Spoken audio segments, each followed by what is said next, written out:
Hi, Bible Revival. Nick Renna. A little stormy here today.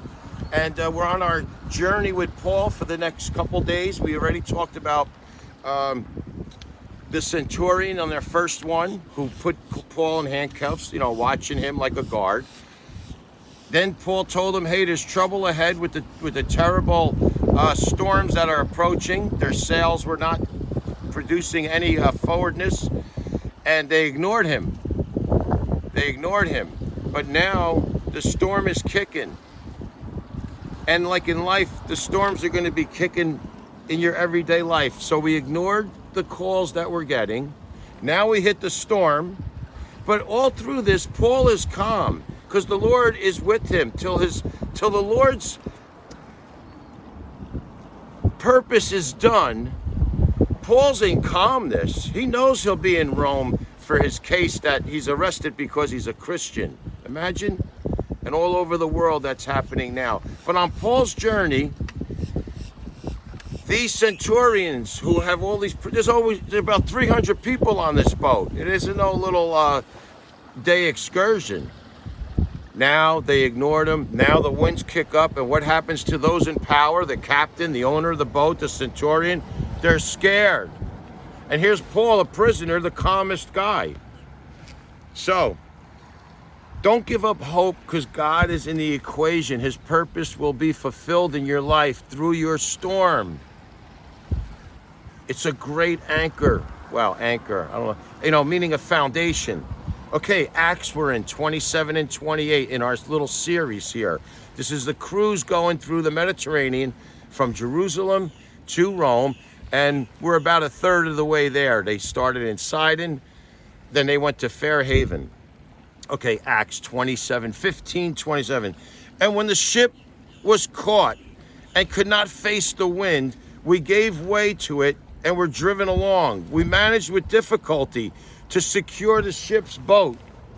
After hoisting it up, they used supports to undergird the ship. Then, fearing that they would run aground, they lowered the gear, being driven along. Since the storm was violently tossing them like a cork, and then they started to throw the cargo off, which Paul said, we're going to lose cargo and we're going to get injuries. And the sun never came out. The stars never came out. This is like 2 weeks now. Total overcast storm. One night is tough when you go through a storm. 2 weeks. So it's even in your own life where you're festering, where you'd have no hope, where you're not looking at the Lord. All hope of being saved was abandoned. But, verse 21, they were without food for a long time. And what did Paul do? The prisoner, the weakest guy on the boat, he stood up among them and said, men, you should have listened to me and not do what you wanted to do. That's us in life. Now I urge you to take heart, almost like to say, relax. I got this because the Lord is with me. Now they all drop and now they all listen. Remember, they ignored? So today's a day of listening. There'll be no loss of life among you. He guarantees it. That's pretty assuring.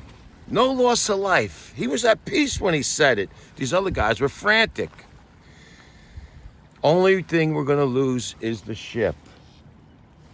Not bad, your life and the ship, but if it's just the ship, I'll take that. For this very night there stood before me an angel of God, to whom I belong and I worship. And the angel said, don't be afraid, Paul. You must stand before Caesar. You're going to get to your court. You're going to get to your end result. You're going to get in front of Caesar in Rome to plead your case. So your destiny is guaranteed. That's because the Lord, when He has a purpose for you. He has a purpose for you. He's going to get you there. Just keep your eye on Him. And there's going to be storms. But the peace of Paul. Okay. Now, and behold, God has granted you, and those will sail with you. So take heart, all of you. Don't worry. We're all going to make it. For I have faith in God that it will be exactly as I tell you. But we must run aground on some islands first, meaning our little bumps in the road. The sailors suspected that they were nearing land, So they let down the anchors and they prayed for that day to come. So they put their anchors down. They saw the land was close, but they couldn't get there. But we're going to leave it there. So today's purpose was, the Lord is not finished with you. His purpose will be done through you. And there will be storms. So we had this centurion who became Paul's buddy by letting him out on day 1. Day 2, yesterday, we said they ignored him. The prisoner, who's going to listen to him? I'm going to go to the captain and the owner of the boat. And now today, the storm arose, and little Paul, they listened to him, that they're not going to lose their life. Okay, we'll continue with our journey on Paul's trip to Rome. Okay, take care.